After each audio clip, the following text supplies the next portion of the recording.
सेनाओं का प्रभु पवित्र है, पवित्र है, पवित्र है। सारी पृथ्वी उसके तेज से भरपूर है। सुन लो कि यीशु का आत्मा क्या कहता है।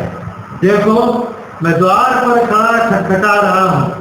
यदि कोई मनुष्य मेरी आवाज़ सुनकर द्वार खोलेगा तो मैं भीतर आकर उसके साथ भोजन करूँगा और वो मेरे साथ। आइए हम सब मिलकर पहले गीत को सुने।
आइए हम प्रार्थना करें और प्रार्थना में सबसे पहले देश के सैनिकों के लिए प्रार्थना करें जो शहीद हो गए। साथ ही साथ हम प्रार्थना करें देश के सारे डॉक्टर्स के लिए, नर्सेस के लिए, पैरामेडिक्स के लिए, पुलिस कर्मियों के लिए, सिविल एडमिनिस्ट्रेशन के लिए। प्रार्थना करें इस महामारी से जो लोग जूझ रहे हैं, परमेश्वर उनके ऊपर भी अनुग्रह करें और दया करें। विशेष रूप से प्रार्थना करें मिस्टर सुशील एलेक्जेंडर और उनके पूरे परिवार के लिए। प्रार्थना करें नवीन नथानियल के लिए जो बशरतपुर में है। प्रार्थना करें पूरी कलीसिया के लिए। प्रार्थना करें सारे टीचर्स के लिए और सारे स्टूडेंट्स के लिए। प्रार्थना करें। धन्यवाद के साथ पिता परमेश्वर, हम आपके पवित्र चरणों पर आते हैं। हम धन्यवाद देते हैं पूरे सप्ताह आपने हम सबों को सुरक्षा प्रदान करी और एक सप्ताह के बाद फिर से आपने यह अवसर दिया कि हम इस आराधना में सम्मिलित हो सके। विशेष रूप से प्रार्थना करते हैं पिता उन सारे अपने देश के सैनिकों के लिए जो शहीद हो गए। आप उनकी आत्मा को स्वीकार करें और उन्हें शांति प्रदान करें। प्रार्थना करते हैं इन शोकित परिवारों के लिए। प्रभु आप इनके ऊपर अनुग्रह करें, दया करें और परिवार के एक एक सदस्यों को अपनी शांति से भर दें। हम प्रार्थना करते हैं पिता परमेश्वर अपने देश के सारे डॉक्टर्स के लिए, नर्सेस के लिए, पैरामेडिक्स के लिए, पुलिस कर्मियों के लिए, सारी टीचर्स के लिए, स्टूडेंट्स के लिए। प्रार्थना करते हैं प्रभु इस महामारी से जूझ रहे सारे लोगों के लिए आप उनके ऊपर भी अनुग्रह करें, दया करें ताकि जल्द से जल्द वो स्वस्थ हो सके और अपने घर जाकर आपको महिमा दे सके। प्रार्थना करते हैं पिता परमेश्वर अपनी पूरी कलीसिया के लिए, पूरी कलीसिया के साथ हो, कलीसिया के अंदर जितने परिवार पाए जाते हैं एक एक परिवार के ऊपर अनुग्रह करें, एक एक परिवार के ऊपर दया करें। हम प्रार्थना करते हैं भाई सुशील एलेक्जेंडर के लिए और उनके परिवार के लिए विशेष अनुग्रह और विशेष कृपा प्रभु आप उनके ऊपर बना कर रखें। प्रार्थना करते हैं अपने भाई नवीन नथानियल के लिए जो बशरतपुर में पाए जाते हैं, जिनको काफ़ी खांसी है। प्रभु आप उनके साथ साथ हो और उनको इस रोग से मुक्त कराने में सहायक और मददगार बने। प्रार्थना करते हैं प्रभु अपनी डायसिस के लिए, हमारे बिशप के लिए, सारे ऑफिस बेरर्स के लिए, सारे पास्टर्स के लिए। प्रभु आप सबके ऊपर अनुग्रह करें, दया करें, ताकि सब लोग जिस कार्य में लगे हुए उसको अच्छी प्रकार से अंजाम दे सकें और उसके द्वारा आपको महिमा मिल सके। कलीसिया के लोग जबकि अपने अपने घरों में बैठे हुए और घर में बैठकर आराधना में सम्मिलित हो रहे हैं, पिता परमेश्वर उनके स्थान पर वहीं पर उन्हें आशीष दें, बरकत दें और उन्हें दें पिता जो भी हम आराधना करते हैं वो आपकी उपस्थिति में ग्रहण के योग हो सके। आराधना के शेष समय को हम आपके पवित्र हाथ में समर्पित करते हैं और ये प्रार्थना हम अपने प्रभु यीशु ख्रिस्त के ईश्वर पवित्र नाम में होकर मांगते हैं, आमीन। पुराने नियम का पहला पाठ सुने। पुराने नियम से आज का पाठ हमें मिलता है यिर्मयाह उसका 13वां अध्याय 1 पद से लेकर 11 पद तक।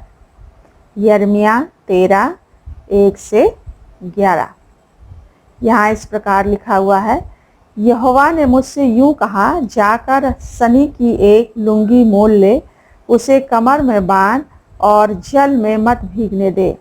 तब मैंने एक लुंगी मोल लेकर यहोवा के वचन के अनुसार अपनी कमर में बांध ली।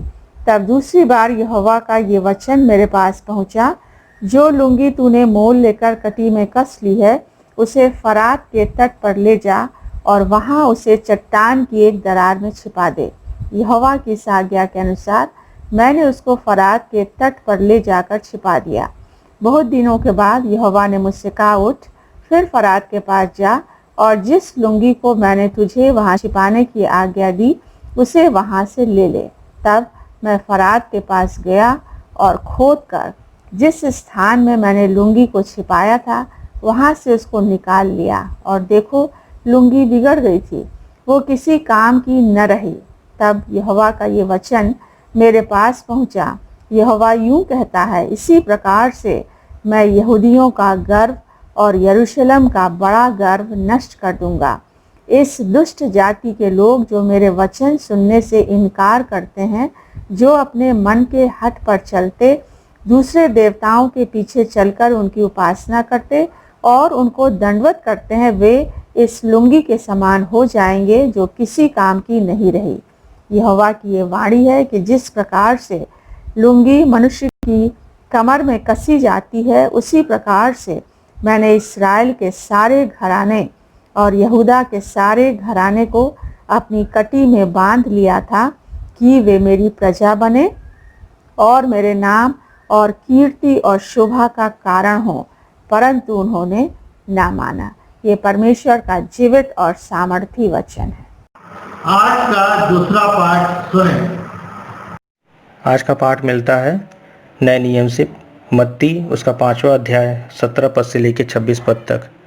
मत्ती उसका 5वां अध्याय 17 पद से लेके 26 पद तक। ये ना समझो कि मैं व्यवस्था या भविष्यवक्ताओं की पुस्तकों को लोप करने आया हूँ। लोप करने नहीं परंतु पूरा करने आया हूँ। क्योंकि मैं तुमसे सच कहता हूँ कि जब तक आकाश और पृथ्वी टल ना जाए तब तक व्यवस्था से एक मात्रा या एक बिंदु भी बिना पूरे हुए नहीं टलेगा। इसलिए जो कोई इन छोटी से छोटी आज्ञाओं में से किसी एक को तोड़े और वैसा ही लोगों को सिखाए, वह स्वर्ग के राज्य में सबसे छोटा कहलाएगा। परंतु जो कोई उन आज्ञाओं का पालन करेगा और उन्हें सिखाएगा, वही स्वर्ग के राज्य में महान कहलाएगा। क्योंकि मैं तुमसे कहता हूँ कि यदि तुम्हारी धार्मिकता शास्त्रियों और फरीसियों की धार्मिकता से बढ़कर ना हो, तो तुम स्वर्ग के राज्य में कभी प्रवेश करने ना पाओगे। तुम सुन चुके हो कि पूर्व काल के लोगों से कहा गया था कि हत्या ना करना, और जो कोई हत्या करेगा वह कचहरी में दंड के योग होगा। परंतु मैं तुमसे ये कहता हूँ कि जो कोई अपने भाई पर क्रोध करेगा वह कचहरी में दंड के योग होगा, और जो कोई अपने भाई को निकम्मा कहेगा वह महासभा में दंड के योग होगा, और जो कोई कहे अरे मूर्ख, वह नरक की आग के दंड के योग होगा। इसलिए यदि तू अपनी भेंट वेदी पर लाए और वहाँ तो स्मरण करे कि तेरे भाई के मन में तेरे लिए कुछ विरोध है, तो अपनी भेंट वहीं वेदी के सामने छोड़ दे और जाकर पहले अपने भाई से मेल मिलाप कर और तब आकर अपनी भेंट चढ़ा। जब तक तू अपने मुद्दई के साथ मार्गहीन है, उससे झटपट मेल मिलाप कर ले। कहीं ऐसा ना हो कि मुद्दई तुझे हाकिम को सौंपे और हाकिम तुझे सिपाही को सौंप दे और तू बंदीगृह में डाल दिया जाए। मैं तुझसे सच कहता हूँ कि जब तक तू कौड़ी कौड़ी भर न दे तब तक वहाँ से छूटने ना पाएगा। ये जिंदा खुदा यीशु मसीह का जीवित वचन है। आइए हम सब मिलकर दूसरे गीत को सुने।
आज का विषय जिसके ऊपर हम सब मिलकर चिंतन मनन करेंगे वो है the symbolic action of prophets, भविष्यवक्ताओं के प्रतीकात्मक कार्य। परमेश्वर ने अपने लोगों से बहुत तरीकों से बातचीत करी है और परमेश्वर के बात करने के तरीके या अपना संदेश पहुंचाने का जो माध्यम है वो बहुत रूपों में देखा जाता है और उन्हीं रूपों में से एक रूप है सिंबॉलिक एक्शन, अर्थात परमेश्वर अपने नबियों को कुछ बातें बताते हैं जिन्हें उन्हें प्रतीकात्मक रूप से करनी पड़ती हैं और उन कामों को पूरा करने के बाद परमेश्वर का क्लियर मैसेज जो वो लोगों को देना चाहते हैं वो सिंबॉलिक एक्शन के द्वारा लोगों तक पहुंचाया जाता है। तो आज का जो विषय है जिसके ऊपर हम सब मिलकर विचार करेंगे वो यिर्मयाह नबी की पुस्तक अध्याय 13 और पद 1 से 11, द बुक ऑफ यिर्मयाह चैप्टर 13 वर्सेस 1 to 11। यहाँ पर परमेश्वर ने यिर्मयाह के द्वारा एक संदेश पहुंचाया है और वो संदेश लुंगी के द्वारा पहुंचाया गया है। तो इससे पहले कि उस संदेश के ऊपर या उस सिंबॉलिक एक्शन के ऊपर हम विचार करें, प्रॉफिट यिर्मयाह के बारे में या नबी यिर्मयाह के बारे में कुछ बातें आपको बताना बहुत जरूरी है। जो यिर्मयाह है किंग, वो 5 राज्यों में रहकर, 5 राजाओं के बीच में रहकर उन्होंने अपनी सेवाएं करी हैं। यिर्मयाह के बारे में बोला जाता है कि यिर्मयाह जो 5 मेजर प्रॉफिट्स हैं, 5 बड़े भविष्यवक्ता हैं, उनमें से वो एक हैं। बड़े और छोटे का मतलब ये होता है कि जिन भविष्यवक्ताओं ने लंबे कार्यकाल तक कई एक राजाओं के साथ मिलकर कार्य किया हो, उन्हें बड़े नबी कहते हैं। जिनका कार्यकाल छोटी अवधि का है, उनको छोटे भविष्यवक्ता बोलते हैं। तो बाइबल में छोटे भविष्यवक्ता जो है वो 12 हैं और बड़े भविष्यवक्ता जो है 5 हैं। 5 में से यिर्मयाह एक है। ये 6th सेंचुरी प्रॉफिट हैं, अर्थात प्रभु यीशु मसीह के आने से 600 साल पूर्व इनका कार्यकाल रहा है। अर्थात 6th सेंचुरी BC में इन्होंने परमेश्वर का कार्य संपन्न करवाया है। 5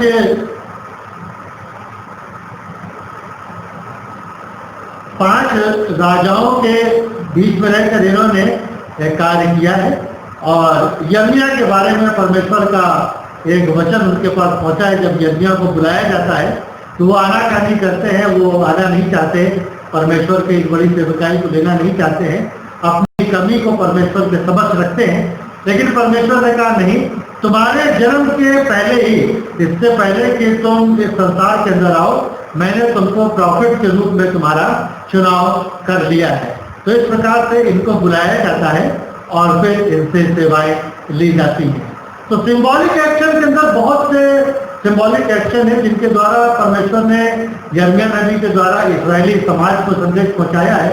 उसमें से एक सिंबॉलिक एक्शन है, एक बार परमेश्वर ने यिर्मयाह से कहा कि आप जाइए एक कुम्हार के पास, और कुम्हार जो है अपनी चाक के ऊपर काम कर रहा है, वहां पर आप जाएं, देखें और वहां पर मैं अपने संदेश को आपको सुनाऊंगा। दूसरी बार परमेश्वर कहते हैं कि आप फिर एक कुम्हार के पास जाइए, वहां से एक नई सुराही खरीद लीजिए, उसके द्वारा हम एक संदेश आपको लोगों तक पहुंचाएंगे। तीसरी बार परमेश्वर ने कहा कि आप एक हल का जुआ अपने ऊपर उठा लीजिए, इसके द्वारा मैं आपको एक खास संदेश लोगों तक पहुंचाऊंगा। बदान की टहनी के द्वारा परमेश्वर ने एक विशेष संदेश लोगों तक पहुंचाने के लिए सिंबॉलिक एक्शन के रूप में यिर्मयाह को इस्तेमाल किया। लेकिन आज का जो विषय है वो है लिनन की लुंगी, अर्थात तनी की लुंगी। और इसके 3 डायरेक्शन हैं। 3 प्रकार से परमेश्वर ने अपने नबी को डायरेक्ट किया कि उनको क्या करना है। फर्स्ट राउंड में परमेश्वर ने यिर्मयाह से या यिर्मयाह से कहा कि आप जाओ और एक तनी की लुंगी खरीदिए। लेकिन जब आप उस लुंगी को खरीदेंगे तो उनको आप पानी में न भिगोइएगा, पानी के अंदर उनको नहीं भिगोना है, लेकिन उसको अपनी कमर में आपको बांधना है, लपेटना है। तो यिर्मयाह ने कहा कि ठीक है। वो गए, उन्होंने एक लुंगी खरीद लिया, एक नई लुंगी खरीदते हैं वो लिनन की, और अपनी कमर में उसको वो बांध लेते हैं। उसके बाद परमेश्वर ने कुछ समय के बाद यिर्मयाह से कहा कि आपने जो लुंगी खरीद कर अपनी कमर में बांधी है वो फरात नदी के पास ले जाइए और उसे ले जाकर एक चट्टान में आप उसको छुपा दीजिए। तो यिर्मयाह नबी ने कहा ठीक है।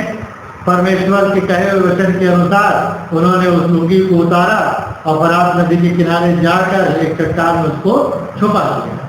थर्ड राउंड में परमेश्वर का डायरेक्शन यिर्मयाह के पास पहुंचा। उन्होंने कहा अब आप जाओ और उस लुंगी को जहां पर आपने उसको छुपाया है उसमें से आप उसको निकाल कर लाओ। तो यिर्मयाह वहां पहुंचते हैं और जिस स्थान पर लुंगी को उन्होंने छुपाया था उसको उस स्थान पर खोदते हैं। और जब उन्होंने खोदा और जिस जगह पर लुंगी छुपाई गई थी और जब उन्होंने देखा तो वो लुंगी पूरी तरह से बिगड़ गई।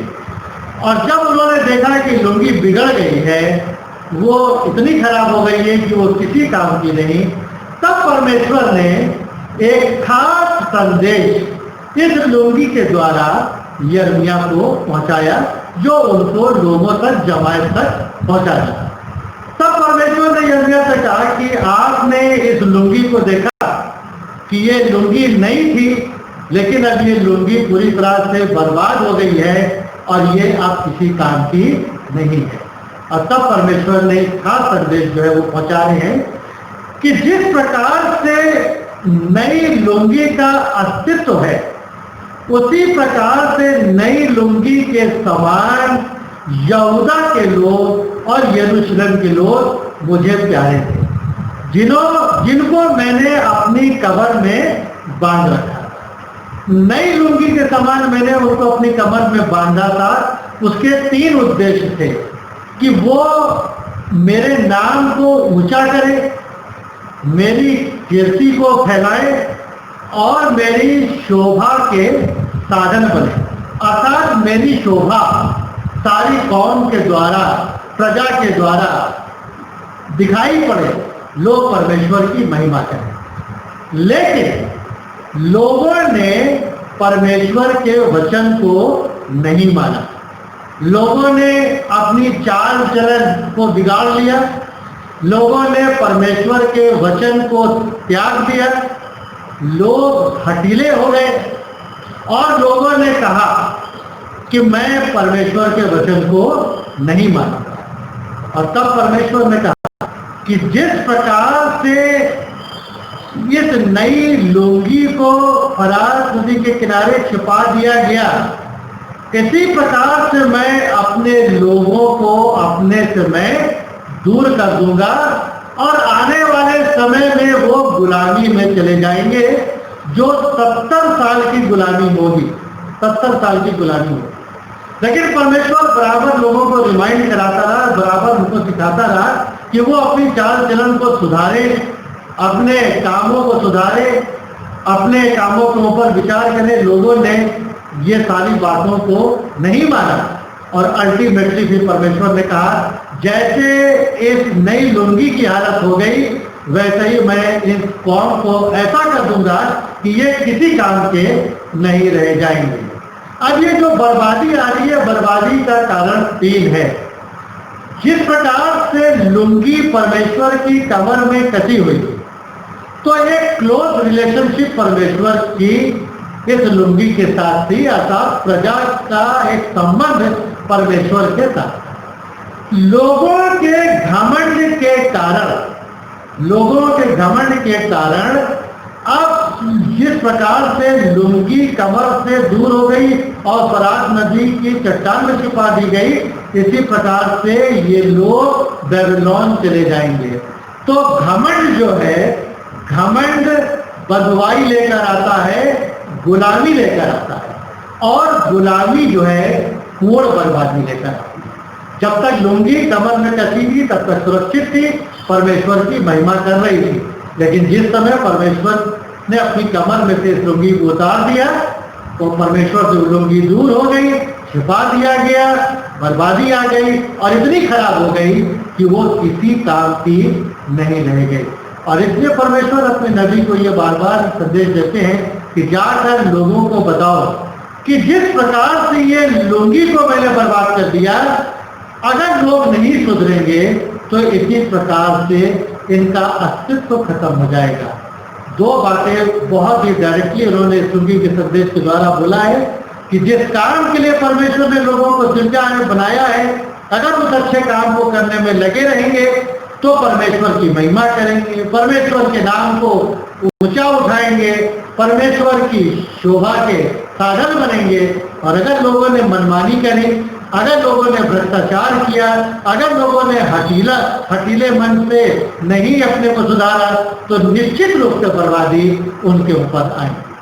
अब 6th सेंचुरी प्रॉफिट जो जर्मिया हैं, जो प्रभु यीशु मसीह से 600 साल पहले ये संदेश यहूदियों को पहुंचाया गया, इस नबी का संदेश वर्तमान समय में चर्चेस के लिए क्या है, विश्वव्यापी चर्च के ऊपर कैसे लागू होता है, स्थानीय चर्चेस के ऊपर कैसे परमेश्वर का ये संदेश लागू होता है।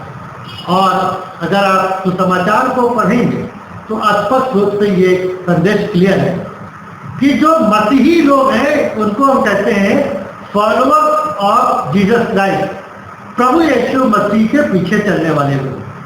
लेकिन पीछे चलने वाले लोग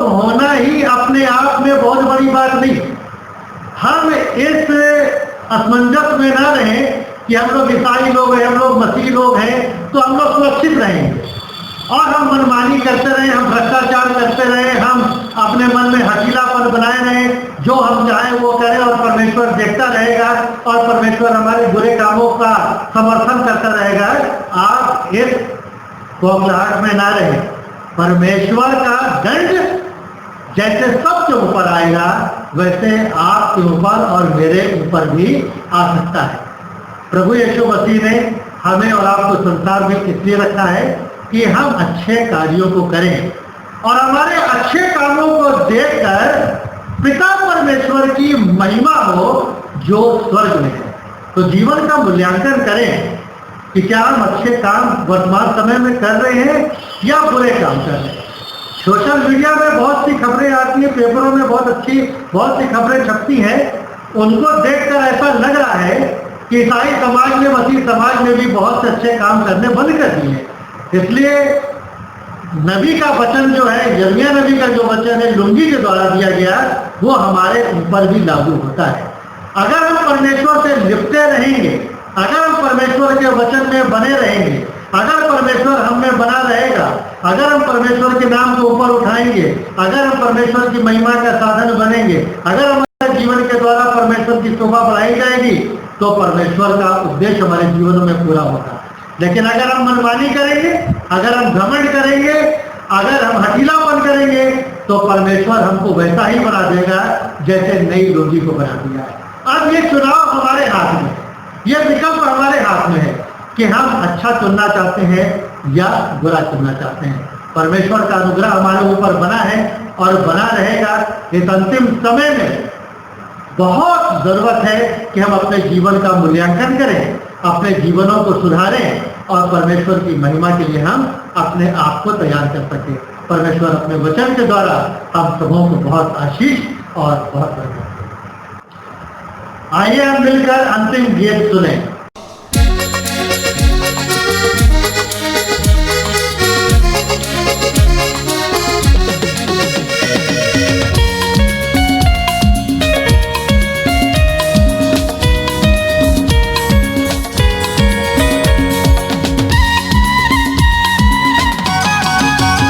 नीले आसमां के पार जाएंगे, मेरा यीशु रहता वहाँ। नीले आसमां के पार जाएंगे, मेरा यीशु रहता वहाँ। हम मिलेंगे बादलों पर, हम मिलेंगे बादलों पर, देखेगा सारा जहां। नीले आसमां के पार जाएंगे, मेरा यीशु रहता वहाँ। नीले आसमां के पार जाएंगे, मेरा यीशु रहता वहाँ।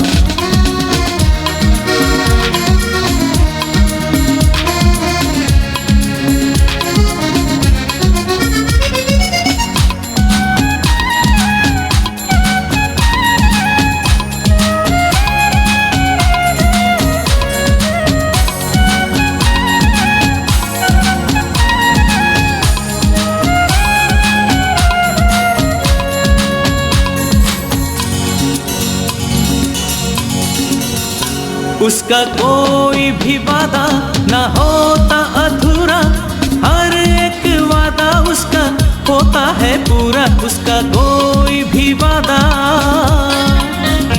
उसका कोई भी वादा ना होता अधूरा, हर एक वादा उसका होता है पूरा। उसका कोई भी वादा,